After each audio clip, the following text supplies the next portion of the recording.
congestion pricing is a topic that has New Yorkers divided. While it may be inconvenient and frustrating for some, others find it to be effective at reducing traffic in the city.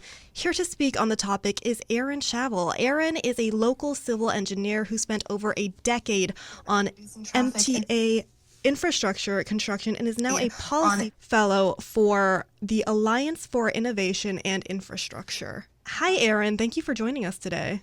Hi, good morning. How are you? I'm great. How are you? Doing fine, thanks. Happy to be here. Thanks. First, I wanted to mention to our audience because I know that you have very strong convictions about public transit, both having worked in the field and being an avid user of it. Your conviction about congestion pricing is that it is working, and I know you have more thoughts on it. But before we get to those, could you expand for our audience why you think it's working and how you found it to be successful? Sure. I think it's important to look at this from two ways. One is as someone who lives in the area and is experiencing it, and then more from just a policy perspective. So as someone who lives in the area, obviously at the start, I was very reluctant to it, right? It's another cost. It's another tax. How will it work? How will it affect daily commuters? But I think it's important to realize that the main objective from the MTA was first to generate revenue, and second, to reduce cars on the street and make the city a more pleasant place to be a pedestrian, to live, and to enjoy all it has to offer. So when you look at it from just that perspective, it's meeting its goals. Now, whether or not you think those are the right goals is a different conversation. But it is successfully, reducing the number of cars and generating revenue for the MTA. Definitely agree. Hi, Aaron. This is Lily Spinda. So great that you could be here today. Just want to thank you again for being here. But I just have a burning question is that you stated before that the primary goal of congestion pricing was to raise money for the MTA, and this is one of its failures. So could you expand on how congestion pricing has failed certain commuters? Sure. And I think this is where a lot of folks' frustration is. The MTA is once again finding a way to raise revenue. I think from a lot of New Yorkers' perspectives, the MTA has enough money. And the question is, what are they doing to spend the money more effectively? Their recent capital plan, which is for 5 years, is well over $60 billion. That's larger than every other major metro system in the US combined. So I think a lot of folks are asking, why is the MTA getting more money? Why is there not more accountability for the money they have? And a really important metric to kind of put this in perspective is the MTA is projecting to raise about $500 million in the first year based on congestion pricing. In January alone, they raised about 47, 48. So they are on track to hit 500 million. In 2023, they self-reported over $600 million in lost revenue to fare evasion. So people jumping the turnstiles or not paying for Long Island Railroad or Metro North. So I think folks are kind of scratching their heads saying, clearly, Jay says they need more money, but where's the accountability to kind of clean up their own finances first and deliver the service that New Yorkers feel like they deserve? So I think that's where there's the delineation between the program reaching its objective goals of raising money and reducing cars on the street, and then also how New Yorkers are perceiving it and feel like they're getting their money's worth or not out of the MTA in this program. And I wanted to ask this because me, you, the people in this room, and many of our listeners use public transit. I mean, whether it's the subway, the bus, the Amtrak, or the Long Island Railroad, yet prices for all of these methods of transportation have increased in the past few years. And now we're getting congestion pricing on top of this. So how do you think revenue from these other forms of public transit is being used to improve public transportation? The MTA is relatively transparent about what they're spending their money on, and they are spending it on big upgrades. Some of them have to do with ADA accessibility, so elevators, escalators, better signage and messaging, and that's happening all throughout the five boroughs.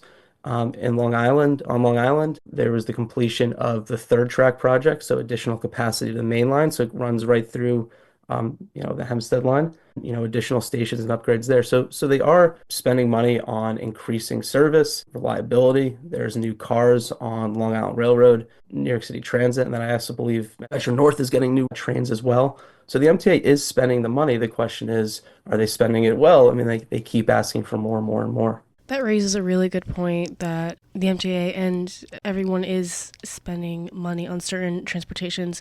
But as a civil engineer, what is your perspective on how they're spending money, and exactly how would you like to see the MTA spend its money? That's a great question, and that question in and of itself is kind of what has led me down this policy path, coming from solely construction and working inside of this industry and building these kinds of projects. So I've worked on signal upgrades and station enhancements. I've built new stations, including Elmont Station at the UBS Arena.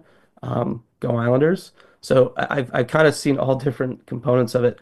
I think what the MTA should be working on is reliability and getting value out of the money. So, there is an inclination to make all of our projects incredibly beautiful, which is a wonderful thing, and I'm for it. But I often find that some of the money would be spent on frivolous things rather than on the core, see, which is running trains and making these trains very functional. Working staircases, maintaining the things that we do have. And then the other thing, which the MTA is spending money on, and it's great to see, is upgrading the signal systems. So the whole system is only as good as the signal systems driving it, making sure that the trains are running quickly and in close succession and aren't running into each other. And that is a huge, huge way to increase service. So they've started spending money on signal upgrades, and I'm encouraged that they will likely continue to do so. And before I ask you my next question, I just want to say thanks for the Sure. Islanders shout out. We love the Islanders here on WRHU.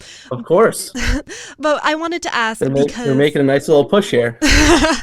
I wanted to ask because you've mentioned giving back to the pedestrian, giving back to the commuter. How can Manhattan and Long Island, how can we become more pedestrian friendly? How can we make it easier for pedestrians and commuters? Yeah, thank you for bringing that up. So that's kind of one of my core beliefs is from congestion pricing really should be going towards making our streetscape safer and more walkable. There's streets in Manhattan, even parts of Sixth Ave or Second Ave, where you have 5 lanes of traffic, which can be 80 feet, and then your sidewalks are 8 or 9 feet, right? So it's a total misallocation of our real estate and what we're prioritizing. Both the city and Long Island would be really well served by redeveloping a lot of our sidewalks spaces, making safer bike lanes, and then crosswalks and intersections. New York City Department of Transportation, along with one of the other government agencies, Department of Design and Construction, have actually done a bunch of different kind of pilot programs about what enhancements would look like, and they've created some of these pedestrian-only corridors. So think of Sixth Avenue around Herald Square is almost completely closed in front of Macy's, or the entire block around Brook College on 25th in between Second and Third is completely closed to traffic, and you now have these wonderful little community centers that will feel comfortable walking around and are not, looking over their shoulder as bikes and buses and cars are zipping by. So I think we need to focus on that and understand that it's wonderful when you're able to, walk around your neighborhood and enjoy it all it has to offer. That's kind of the appeal of living on a college campus like Hofstra, right? And spending time there. It's a fully accessible, walkable place to be. And there's no reason that parts of our cities can't be like that too. Well, Aaron, thank you so much for coming on the show today. Before we let you go, is there anything else we haven't touched on, or just something that you would like to share with our audience about public transportation and congestion pricing and its effects? I think folks get in their mind that transportation is all about one or the other, and that urban planning is either a war on cars or a war against public transportation. It's the sum of all of those parts. So I love to walk, I love to bike, I love to take the train, but I also sometimes drive. It's just the ability and the freedom to have that kind of choice and decide which one you want to do. Um, and I write about all these kinds of things on my Substack. So if folks are interested in reading more about um, public policy and urban planning, particularly in New York or construction in general, come find me on Substack, Aaron Shavel. Thank you so much for joining us today, Aaron. Thank you guys. It was a pleasure. Speak soon.